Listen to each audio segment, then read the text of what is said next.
tardes a todos nuevamente. Me vuelvo a presentar, soy la doctora Cowan, la coordinadora de reumatología, y vamos a seguir con la segunda parte de la presentación.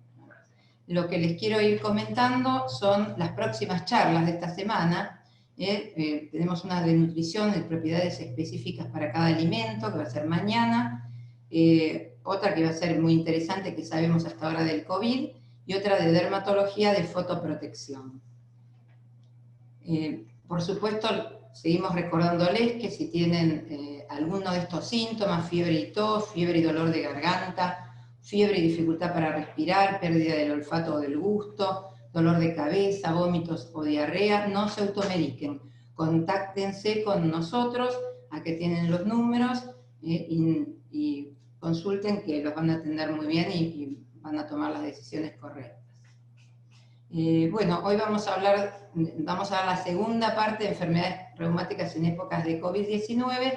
Yo voy a volver a repasar un poquitito lo que hablamos antes, y al final vamos a tener las preguntas y respuestas. Primero repasamos un poquito, después avanzamos un poco, y después las preguntas y respuestas, pero ya las van a poder ir escribiendo en el chat para que ya las tengamos cuando termine la presentación. Bueno, como estuvimos hablando la otra vez, las enfermedades reumáticas pueden tomar las articulaciones, atacan o el hueso, el cartílago, la membrana sinovial, algunas empiezan por un lado, otras empiezan por otro, y también las partes blandas, o sea, los músculos, tendones, ligamentos, las cápsulas de las articulaciones, las bolsitas donde terminan los tendones, y también los nervios. Las enfermedades articulares son las más importantes, las otras en general no son enfermedades tan serias, pero a veces dan bastantes molestias. Y quiero que recordemos las diferencias entre artrosis y artritis. Como yo les decía la vez pasada, la artrosis es una enfermedad degenerativa porque nos oxidamos un poco. Entonces, es un mecanismo de desgaste. En cambio, en la artritis el problema es la inflamación, que es lo primero que ocurre. El sexo, en la artrosis a ambos sexos, en mayores de 50, y las artritis, según el tipo de artritis. Hay algunas como la gota o las espondilitis que toman más a los varones, la artritis reumatoidea, el lupus toman más a las mujeres. Y las edades pueden ser variables en las artritis. Hay niños con artritis reumatoidea, por ejemplo. En la artrosis, si bien puede tomar muchas articulaciones, pero las que duelen son pocas. En cambio, en la artritis, como son distintas enfermedades, pueden ser 1 o 2 articulaciones o más de 20. Pueden, a pesar de que, digamos, el fenómeno es degenerativo, de desgaste, pueden evolucionar a inflamarse secundariamente. En cambio, la artritis, primero empieza la inflamación y después, por desgaste, porque esa articulación no funciona bien, se puede producir una artrosis secundaria. La artrosis es una enfermedad, en cambio la artritis puede ser un grupo de enfermedades diferentes, como ya hablamos la vez pasada. Y lo que no les comenté la otra vez es que en la artrosis usamos antiinflamatorios comunes, diclofenac, ibuprofeno, incluso analgésicos como paracetamol, y algunos antiartrósicos, que pueden ayudar un poquito. En cambio, las artritis, como son inflamatorias, tenemos que usar corticoides a veces en dosis altas, cuando estas artritis se acompañan de manifestaciones renales o hematológicas o neurológicas, en pacientes como en el lupus. Si no, usamos drogas que se llaman DMARDs, porque son drogas modificadoras de la enfermedad, con el metotrexato, la leflunomida, la hidroxicloroquina, que tan famosa se hizo. Algunos inmunosupresores a veces tenemos que usar, ciclofosfamida, azatioprina, por si a alguno le suena, y las famosas drogas biológicas, el etanercept, el adalimumab, el tocilizumab, el tofacitinib. Hay toda una batería, pero son tratamientos más importantes y los que están destinados a suprimir la inflamación.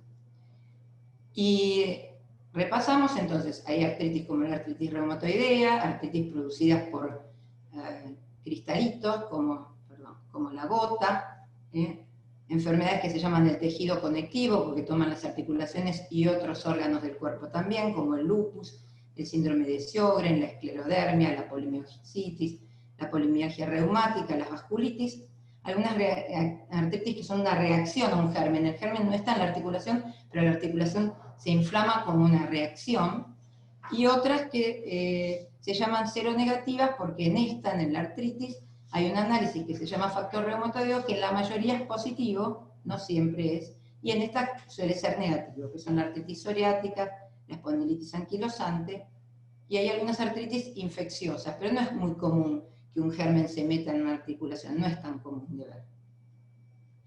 Y ahora pasamos a la segunda parte de la charla, que es qué pasa durante la pandemia a los pacientes reumáticos, algo que produce bastante inquietud. Entonces tenemos dos tipos de efectos. Uno es el efecto de la cuarentena en sí misma, y otro es el efecto de la infección por el COVID.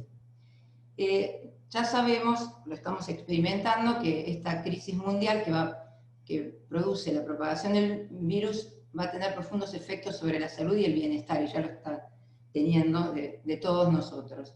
Y el establecer distintos grados de cuarentena y distanciamiento social son esenciales para mitigar la propagación del virus, pero a pesar de que evitan que el sistema sanitario colapse, más allá del daño propio del virus, la cuarentena también afecta a nuestra salud en forma negativa. Ya sabemos que tiene efectos sobre la salud cardiovascular, porque estamos más sedentarios, sobre la salud metabólica, porque a lo mejor comemos mal, comemos de más, sobre la salud psíquica ni que hablar, estamos todos un poco deprimidos, un poco ansiosos, temerosos, con incertidumbre, pero también, aunque no se menciona mucho en la televisión, tiene efectos sobre la salud ósea y articular.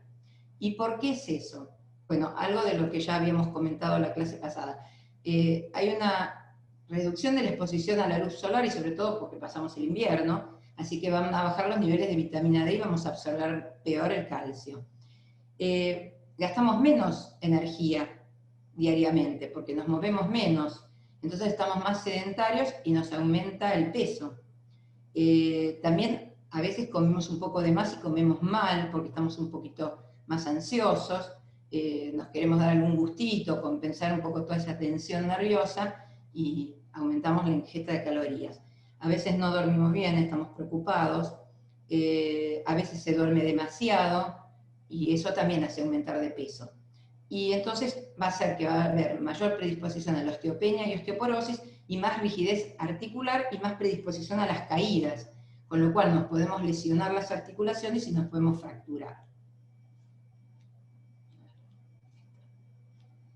Y bueno, de lo que hablábamos, tenemos nuevos hábitos durante la cuarentena que no teníamos antes, o algunos hábitos viejos pero que están ahora un poco descontrolados, como la comida chatarra, estar mucho delante de las pantallas, a veces con un poco de desánimo para hacer cosas, a lo mejor fumando un poco más, tomando un poquito más de alcohol, porque estamos un poco aburridos en algunos casos, o porque estamos muy tensionados en otros. Yo, por ejemplo, utilicé como ejemplo los factores de riesgo para osteoporosis, que nos pueden dar una idea de lo que pasa en cuarentena. A lo mejor ustedes ya lo han visto, pero hay una serie de factores de riesgo que son fijos, que no los podemos cambiar con nuestra voluntad. La edad, el sexo femenino, raza blanca, estar en menopausia, o que nos operaron, haber tenido fracturas previas, que la familia tuvo fracturas, pero, o tener enfermedades reumáticas como la artritis reumatoidea, o tomar corticoides, que también nos predispone a la osteoporosis. Eso no lo podemos cambiar por nosotros, porque nosotros querramos. Pero sí hay factores modificables y están un poco en riesgo en la cuarentena. Como ya decíamos, el consumo de alcohol puede aumentar un poquito, el fumar, hay gente que a lo mejor había dejado de fumar y ahora está un poco más ansioso y vuelve a fumar, aumentar de peso, alimentarse mal, comer comida chatarra, no estar atentos al calcio, estar más sedentario y caernos más frecuentemente, y sobre todo la baja exposición al sol, que hace que tengamos menos vitamina D. Y la vitamina D es una gran aliada nuestra, no solo porque absorbe el calcio para unos huesos fuertes, sino que tiene una acción antiinfecciosa e inmunomoduladora. Ya se ha demostrado que las personas que se infectan de COVID y tienen vitamina D baja, tienen más riesgo de complicaciones. No es que la vitamina D nos cure del COVID, Pero si ya la tenemos baja, tenemos un factor de riesgo más agregado a los otros factores que pudiéramos tener. Así que es importante estar atentos a tomar adecuadamente la vitamina D que nos indicaron. Y si no, consultar, a ver si tenemos que tomar, y si no, tenemos que hacer algún análisis. Además, les quiero recordar que, si bien las fuentes de vitamina D, una de las más importantes es el sol, después de los 65 años no fabricamos tanta vitamina D a través de nuestra piel. Así que vamos perdiendo esa capacidad, y lo más probable es que tengamos que comer alimentos que tengan vitamina D, como los pescados de mar fríos, los lácteos que están adicionados con vitamina D, o si no, directamente tomarlo en capsulitas o en gotitas. Y además, bueno, durante el invierno no nos exponemos mucho al sol. ¿Cuánto es lo ideal? A lo mejor ya lo he mencionado, pero lo ideal son más o menos 20-25 minutos con manga corta y en el escote, en un horario que no sea perjudicial para la piel, o sea, antes de las 10 de la mañana, después de las 4 o 5 de la tarde, la mayor cantidad de días posibles. Como la vitamina D se acumula en el cuerpo, nos va a durar algunos meses más en el invierno, pero posiblemente necesitemos un poquitito, algún refuerzo durante el invierno. Y la alimentación, algo hablamos el otro día, no hay que descuidarla. En las enfermedades reumáticas, acordarse que en la gota no hay que comer exceso de carne, conviene no comer mejillones, achuras, embutidos, anchoas, sardinas, caldo de carne en cubitos. Es conveniente tomar mucho líquido para evitar que se depositen esos cristalitos en las articulaciones y para evitar los cálculos de riñón. También hay que evitar irritantes gástricos cuando uno está tomando antiinflamatorios, siempre tomarlo después de la comida, y nunca olvidarse que tenemos que tratar de hacer una dieta sana para no subir de peso durante esta cuarentena, rica en calcio, con cantidad adecuada de calorías y proteínas, que son necesarias para los huesos y para las articulaciones. Así que no olvidemos el calcio. Acá tenemos, por supuesto, los lácteos, las espinacas, las almendras, las avellanas, todo eso tiene calcio. ¿Y qué podemos hacer en casa durante la cuarentena en cuanto a actividad física? Que también es muy importante. Depende de lo que tengamos de base. Si nosotros, por ejemplo, tenemos osteoporosis de base, este tipo de ejercicio no es muy conveniente, las que sean de torsión, sobre todo flexión y torsión, o sea, inclinarse y girar. Y estos tampoco son del todo convenientes, pero si uno no tiene problemas de osteoporosis de columna, los puede hacer. Una cosa muy divertida para hacer en casa es bailar, ponerse música y aprovechar y usar 20 minutos bailando. Eso nos ayuda a mantener el equilibrio, nos produce endorfinas, nos mejora el humor, y es una excusa para moverse un poquitito. Otros ejercicios recomendables son los que mantienen el equilibrio. Y acá tenemos unos ejemplos. Apoyándose en una silla para no perder el equilibrio por las dudas, flexionar hacia atrás la rodilla, flexionarla y bajarla, y hacer alternadamente unas 8 a 15 veces de cada lado. Otro ejercicio para el equilibrio que sirve mucho para los huesos y para mejorar el tono muscular es hacer puntas de pie, varias veces repetidas. Una vez por día, si tenemos ganas 2 veces. Después levantar así como si estuviéramos marchando, como si fuéramos un soldado marchando, levantando una pierna, bajándola y levantando la otra. Y lo otro es lo mismo que pero sin flexionar la rodilla. Entonces eso nos va a mantener el tono muscular. También se pueden hacer ejercicios de brazos, con algo que sea elástico, para hacer ejercicios de bíceps y de tríceps, o si no con pesitas, o incluso se puede agarrar una botella de agua mineral chiquita y llenarla, ponerle arena y usarla como pesita y hacer ejercicios para los brazos.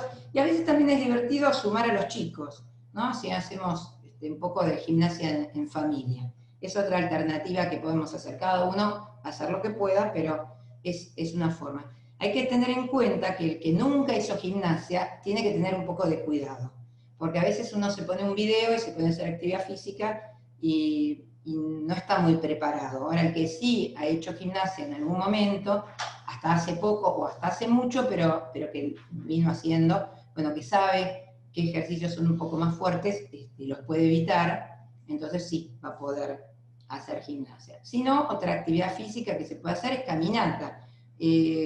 Ahora que se puede salir un poquito con mucho cuidado, sin acercarse mucho a la gente, uno puede hacer alguna pequeña caminata, o si tiene algún pasillo largo en su casa, o armar un circuito.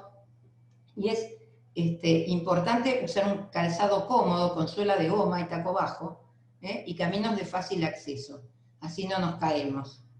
Y otras cosas, bueno, la gimnasia localizada, que es más o menos lo que comentamos, subir escaleras, todo depende de las posibilidades de cada uno. ¿Qué problema articular tiene cada uno? Si tiene osteoporosis, no tiene osteoporosis, qué articulaciones tiene comprometidas. Los ejercicios con pesitas, bicicleta fija también puede ser. Ahora, bueno, natación no se puede hacer, pero se puede hacer clases de danza por Zoom. Siempre, y si no, ya les digo, ponerse un poquito de música y eso nos mejora el humor. Y evitar las caídas en casa. La gran mayoría de las caídas son en la casa. Y tenemos más propensión los que tengamos problemas articulares, porque nos cuesta más mantener el equilibrio, o porque de golpe el dolor nos puede hacer perder el equilibrio, y si tenemos osteoporosis, tener mucho cuidado, porque nos podemos fracturar. Entonces hay que tener cuidado con cosas del hogar. Alfombras, la famosa felpudito o alfombrita que se da vuelta a la puntita y uno se la lleva por delante 2x3, hay que estar atento. En todo caso, ponerlo debajo de la pata de un mueble para que no se dé vuelta y uno no se lo enganche. Cables sueltos, una amiga mía se fracturó con el cable de la radio, salió volando y se fracturó la muñeca. Las mascotas que a veces se nos atraviesan, objetos que nos pueden hacer tropezar, superficies resbaladizas. Si es necesario, utilizar pasamanos, tener una buena iluminación. A veces es conveniente, si uno se levanta a la noche, poner una lucecita en el baño o esperar unos segundos cuando uno se sienta. O sea, se levanta de la cama, pero no levantarse de golpe, sentarse, esperar unos segundos y después incorporarse, después ir al baño. Porque ahí uno se puede caer. Y si de golpe le falla una articulación porque se traba o porque le dolió, se puede lastimar. Si es necesario, hay que colocar agarraderas en la bañadera o ducha. Por supuesto, hablamos de los zapatos, y no solo fuera de casa, dentro de casa también. Los famosos, para no rayar el piso, esos hay que evitarlos. Ahora me olvidé cómo se llaman. Y ojo con los barbijos, porque uno no se da cuenta, pero cuando mira para abajo con el barbijo en la calle, ve menos los escalones, así que también hay que estar atento en esta cuarentena. ¿Y qué le pasa a los pacientes con enfermedades reumáticas por la infección de COVID?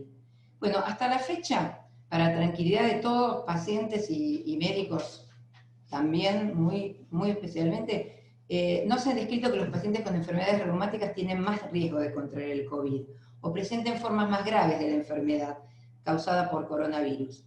Pero tener en cuenta los otros factores de riesgo. Si uno es una persona mayor de 65 años, varón, y tiene comorbilidades como la diabetes, sobre todo la obesidad, enfermedades cardiovasculares, hipertensión, estos sí pueden predisponer un peor pronóstico. Así que hay que estar atentos a eso, mirar eso, porque a veces nos olvidamos. Acá les comento un estudio que se hizo viendo las historias clínicas y cómo habían evolucionado los pacientes al principio de la pandemia, un estudio con 600 pacientes que tenían enfermedades reumáticas inflamatorias, no se asociaron estas terapias biológicas, los antiinflamatorios inmunosupresores, la hidroxicloroquina, a mayor riesgo de hospitalización, ni tampoco los corticoides en dosis bajas, pero los corticoides en dosis altas sí. Lo que pasa es que a veces hay que darlos, no hay más remedio, porque las enfermedades reumáticas tienen que estar controladas, no hay que dejar los tratamientos. Entonces a veces no queda más remedio de aumentar alguna dosis de corticoides, pero siempre consúltenlo. Ahora nosotros estamos dando turnos, tratamos de que no venga todo el mundo, pero los pacientes que realmente necesitan ser evaluados, los podemos seguir viendo.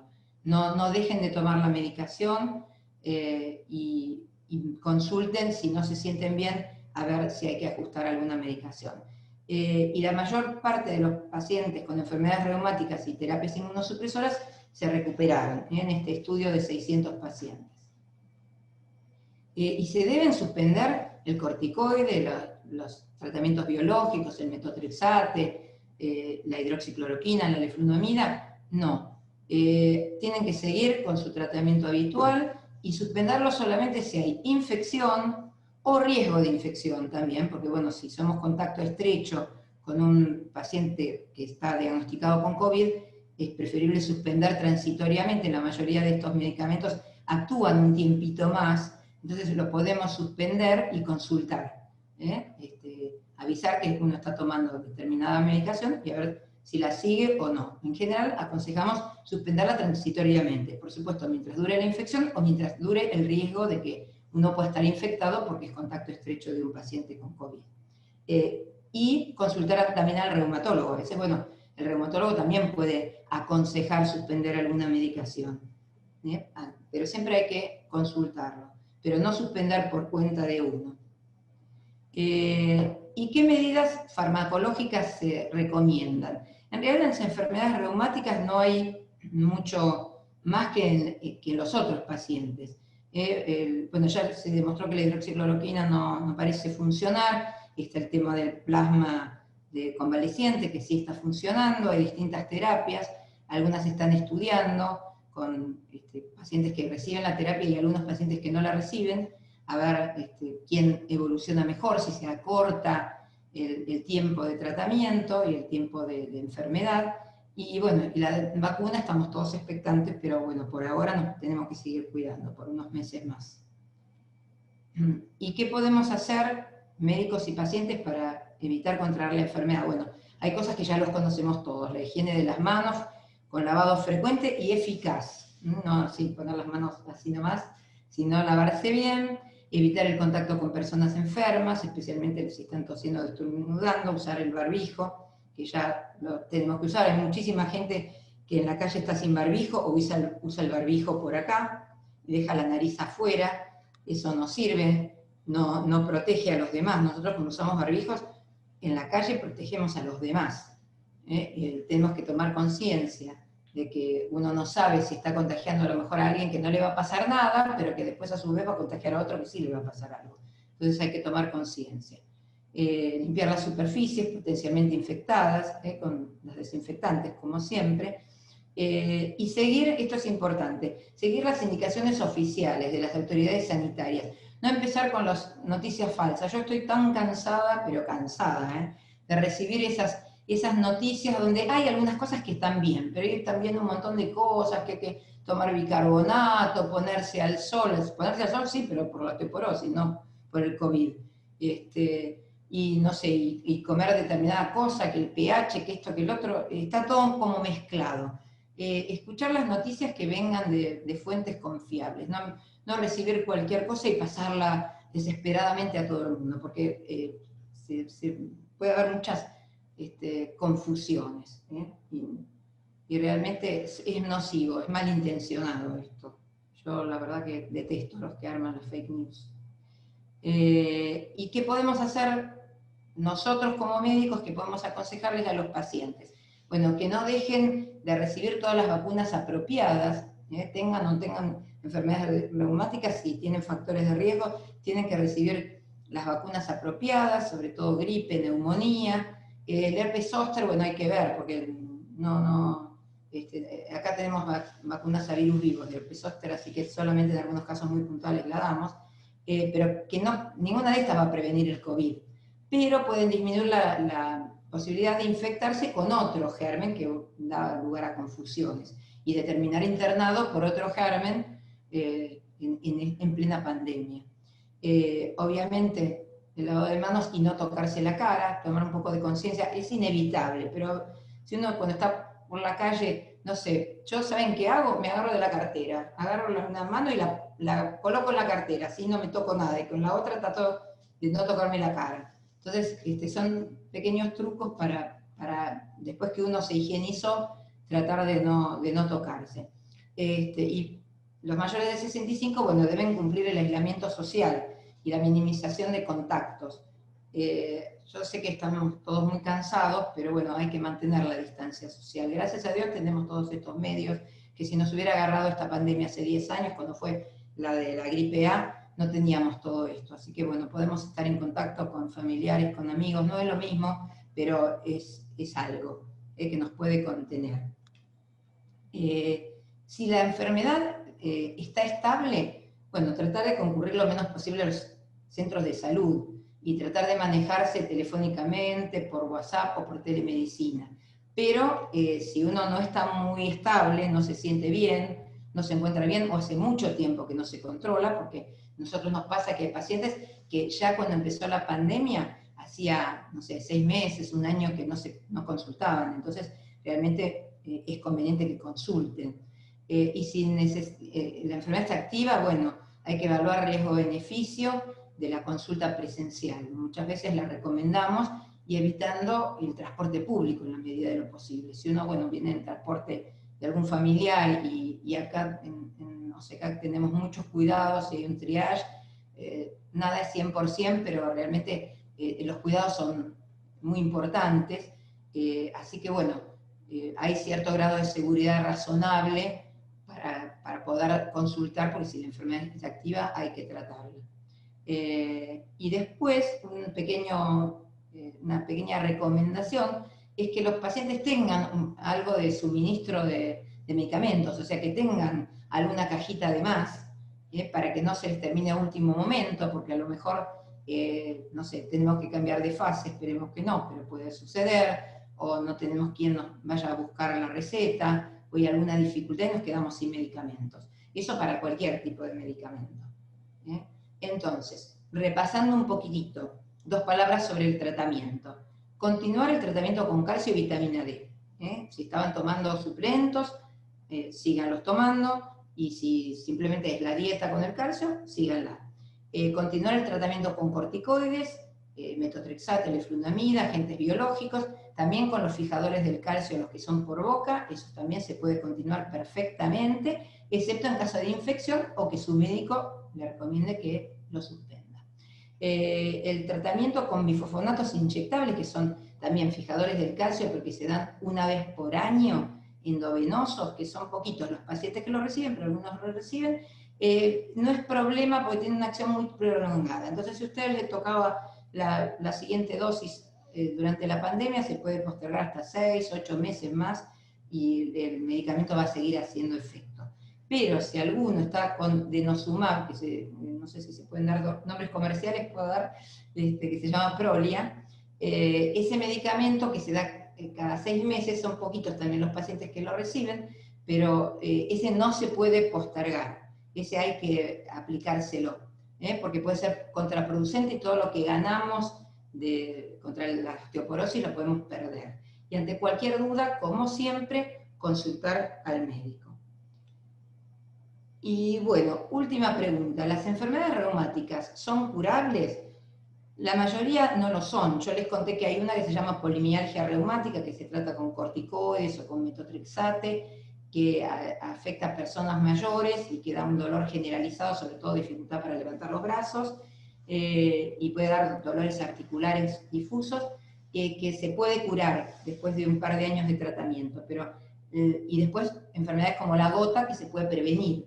Si uno tiene ácido úrico alto, y puede evitar tener un ataque de gota, si se trata del ácido úrico. Pero la mayoría no lo son.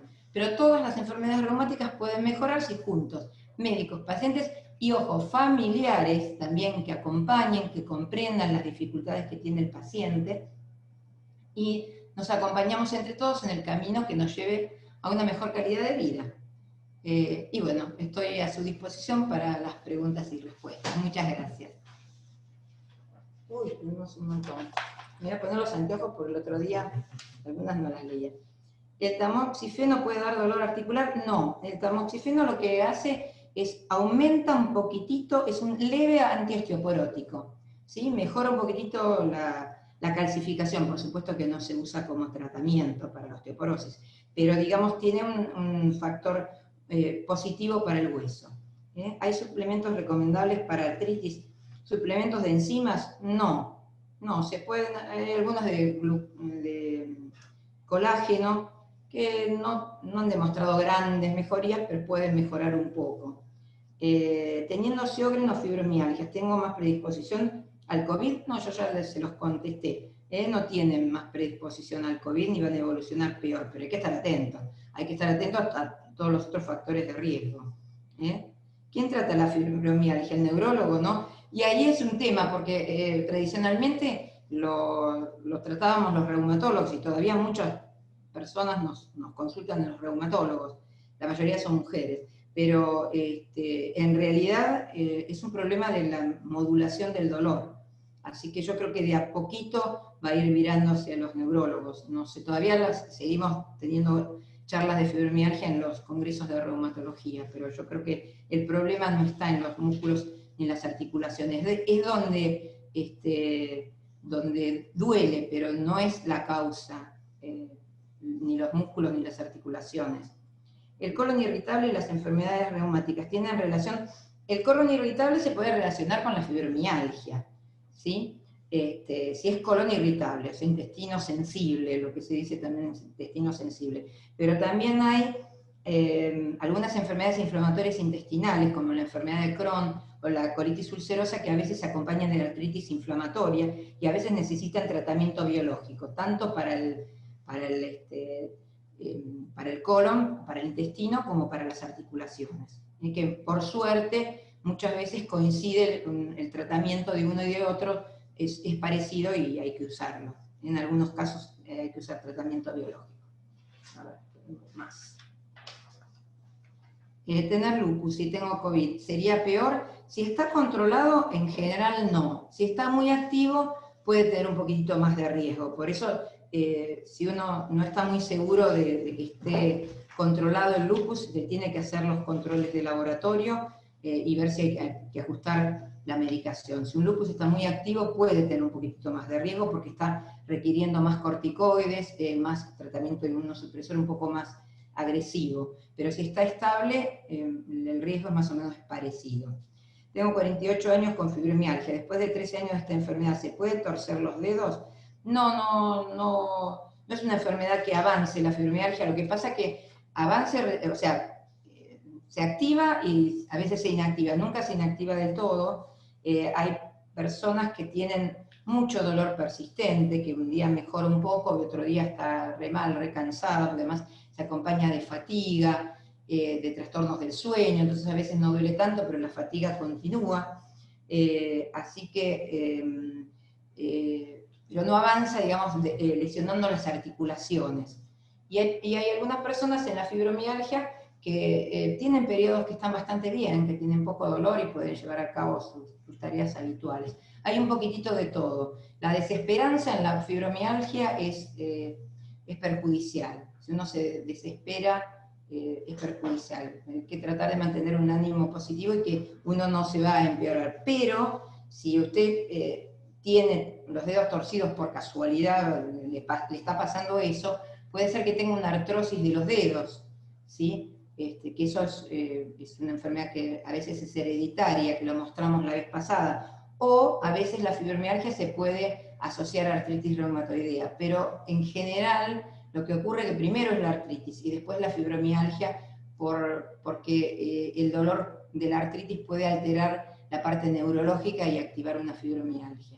En general es al revés, no ocurre que una fibromialgia se transforme en una artritis reumatoidea, la verdad que es muy raro. ¿Sí? Pero puede ser que tenga, si se le torcieron los deditos sin mucho dolor, puede ser que tenga una artrosis de manos. Pero son dos cosas diferentes, es la coincidencia de ambas cosas. La vitamina D, el calcio y el fijador, ¿puedo seguirlo tomando si aún no puedo realizar el control con el médico? Y sí, puede seguir tomándolo, pero si pasaron muchos meses, si puede hacerse un control a ver cómo está la vitamina D para ver si necesita más o menos, estaría bueno. Un control de laboratorio, ver cómo está el calcio también, cómo está la calcemia. ¿Qué ejercicio hacer si tengo gastadas las rodillas por fisura de meniscos? Y bueno, puede hacer un poquito de bicicleta fija, puede hacer flexiones, puede hacer actividad acostada, sentada. Lo que no es recomendable es que haga step ni que haga caminatas muy prolongadas o en terrenos con muchos obstáculos, porque va a hacer que su rodilla se tenga que estar adaptando a cada rato a las irregularidades del terreno, pero puede caminar, puede caminar un tiempo un poco más corto a lo mejor, pero sí puede caminar y puede hacer flexiones, y ya le digo, bicicleta fija, no step, nada que tenga mucho impacto, ni correr, ni trotar. Los síntomas de la fiebre reumática se pueden confundir con el COVID. La fiebre reumática, yo les conté la vez pasada, que es una enfermedad que ahora ya casi ha desaparecido. Es una reacción, tanto de las articulaciones como de las válvulas del corazón, a una infección por un germen que se llama estreptococo, beta hemolítico del grupo A. Si las anginas se tratan bien, efectivamente, con penicilina, no tiene por qué aparecer esta reacción. Así que no, la verdad que no se va a confundir con el COVID. En general es mucho más común en los chicos, y el COVID en los chicos no da muchos síntomas, así que es poco probable, pero uno si tiene una angina, tiene mucho dolor de garganta, dolor de cabeza, bueno, puede consultar y ver si hay que hisoparlo. Pero la fiebre reumática la verdad que lo vemos cada vez menos, gracias a Dios. Subir escaleras es bueno para las rodillas y la bicicleta si tengo artritis. Subir escaleras no sobrecarga demasiado las rodillas, un poquito sí, sobrecarga un poquito más las caderas, pero bajar escaleras sí sobrecarga un poco más las rodillas. La bicicleta es buena para la artrosis de rodilla, y si tiene artritis, si la artritis está controlada con todos estos medicamentos, a veces está muy bien controlada. Incluso hay gente que no le cree a uno que tiene artritis, ¿no? Porque dice, no tenés nada, no tenés las articulaciones hinchadas, porque realmente está muy bien controlada. Entonces uno puede hacer un poco de caminata, de bicicleta. Ahora, si está con las articulaciones muy inflamadas, lo que tiene que hacer es movilizarlas, es ideal movilizarlos en agua, y si no, bueno, en casa flexionar, estirar, pero no sobrecargar la articulación. Alternar, eso lo mencionamos la vez pasada, el movimiento con el reposo, si la articulación está inflamada. Si no está inflamada, bueno, puedo hacer un poquitito más, pero tampoco sobrecargarlo.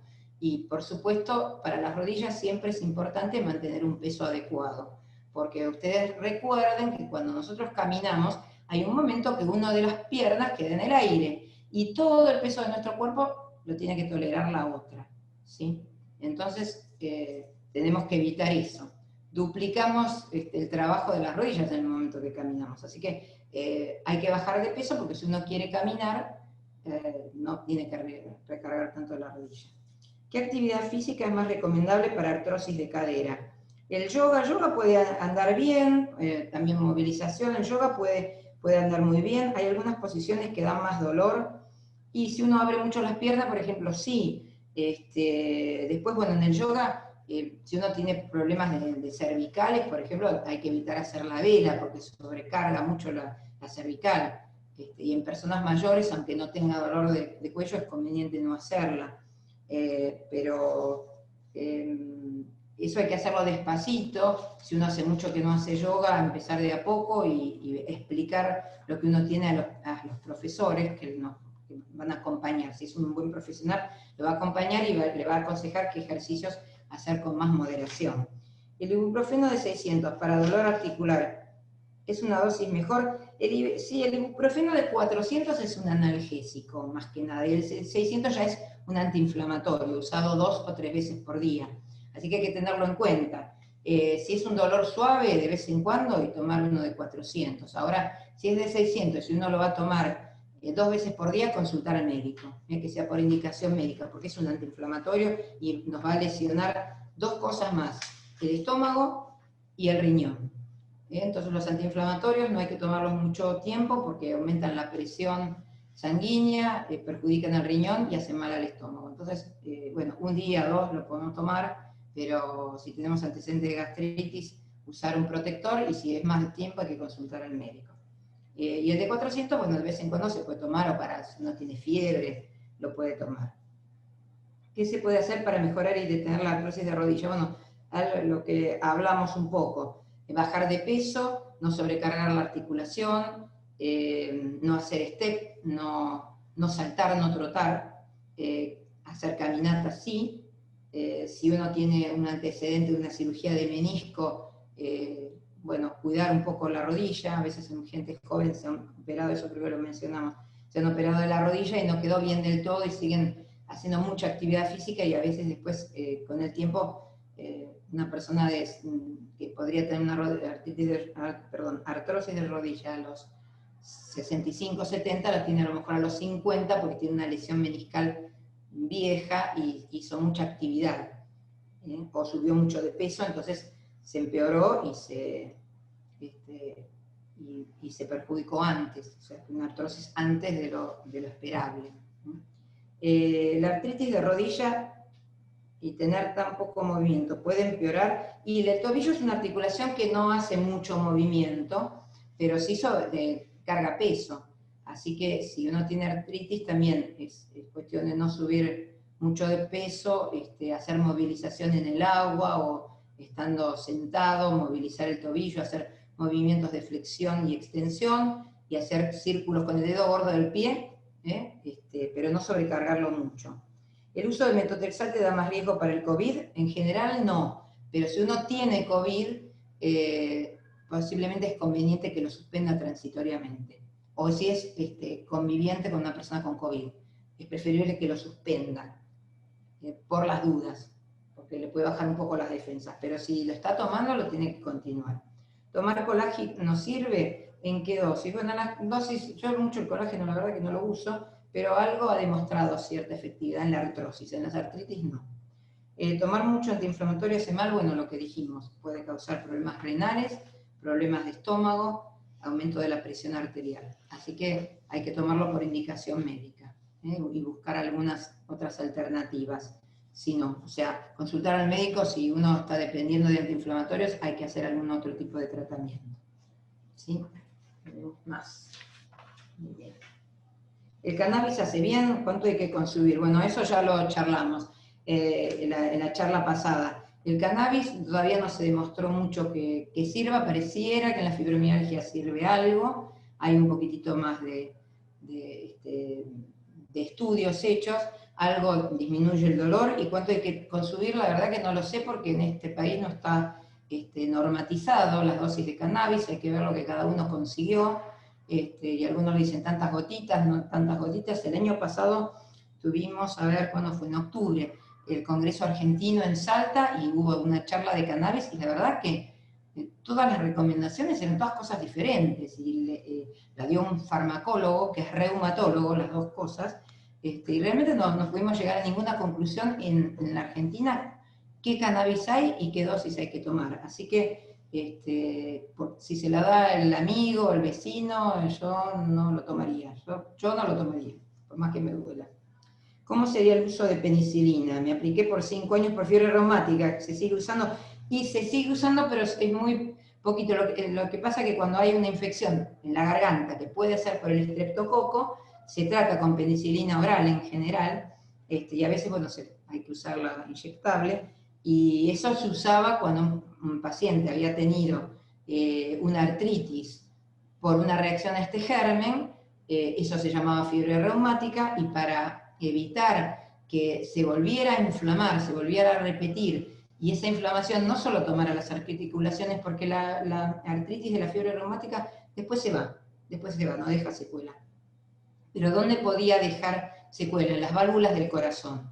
Y cuando aparecía por primera vez la artritis, aparecía, y el problema de las válvulas del corazón en general no, pero si se volvía a infectar con este germen, ahí sí podía aparecer la inflamación de las válvulas del corazón y dejar una secuela.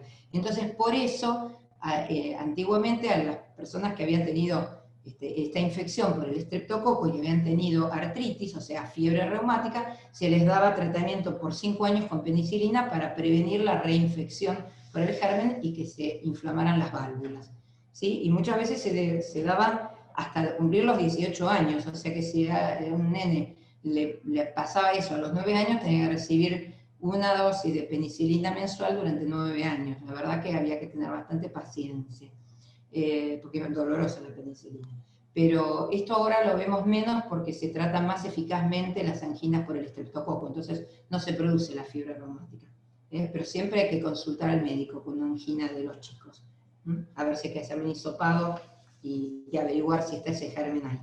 La vitamina D, tomo 8 gotas por las dudas, ¿está bien? Y hay que ver, depende de qué. Cuando es vitamina D2, que se llama ergocalciferol, es de origen vegetal y necesita dosis un poco más altas, 15 o 20 gotas por semana, ¿sí? Porque además acá la persona que me consultó, no sé, 8 gotas con qué frecuencia. Habitualmente se pueden dar semanales, 15 o 20 gotas, pero hay que dosar vitamina D, si uno puede, al principio y después, aunque sea una vez por año, para tener una idea de lo que está pasando, ¿sí? Y si se toma vitamina D3, se puede tomar una ampolla bebible cada mes o cada 3 meses, depende también, si está muy baja hay que tomar una por mes por algunos meses, y si está bien, se puede tomar cada 2 o 3 meses, y si es en gotas, vitamina D3, en ese caso se da menos, se dan 3-4 gotitas por semana. Así que hay que ver bien qué compuesto de vitamina D es, y consultar al médico para no pasarse. Por suerte, el rango de vitamina D, aunque nos pasemos un poco, no suele ser peligroso, tiene que ser haberse tomado mucha vitamina D, pero igual conviene dosarla una vez por año. ¿El magneto para qué sirve? Es un tratamiento kinesiológico que disminuye el dolor y la inflamación articular, es un tratamiento local que se usa mucho para las artrosis, para las artritis no tanto, en general no se usa, y se usa para todos los reumatismos de partes blandas, para los compromisos de hombro, las tendinitis, las bursitis, la inflamación de las bolsitas donde termina un tendón. Para eso es muy útil y anda muy bien, pero una salvedad: el magneto en la segunda a cuarta sesión puede aumentar el dolor, y uno la verdad que tiene ganas de mandar al kinesiólogo a pasear, pero hay que tener un poquito de paciencia, porque puede aumentar un poco el dolor porque aumenta el flujo sanguíneo y después empieza a mejorar. Y en general es conveniente hacer, y por lo general, 20 sesiones, en general se dan 8 o 10 y después conviene repetirlas, para que dure la mejoría, porque puede mejorar pero a lo mejor se reactiva otra vez. Bueno, y no tenemos, creo que, ninguna otra pregunta. Bueno, espero que más o menos hayamos cumplido con las expectativas de ustedes. Los felicito por estar tan interesados por estos temas. Son libres de difundir todo esto, y bueno, los estamos esperando si nos tienen que hacer alguna consulta. Con todos los recaudos, evitando el transporte público, pero si hay que consultar, hay que consultar, porque es peor que una enfermedad activa. Sobre todo las inflamatorias. La artrosis puede esperar un poquitito más. Bueno, muchísimas gracias a todos. Hasta luego. Gracias.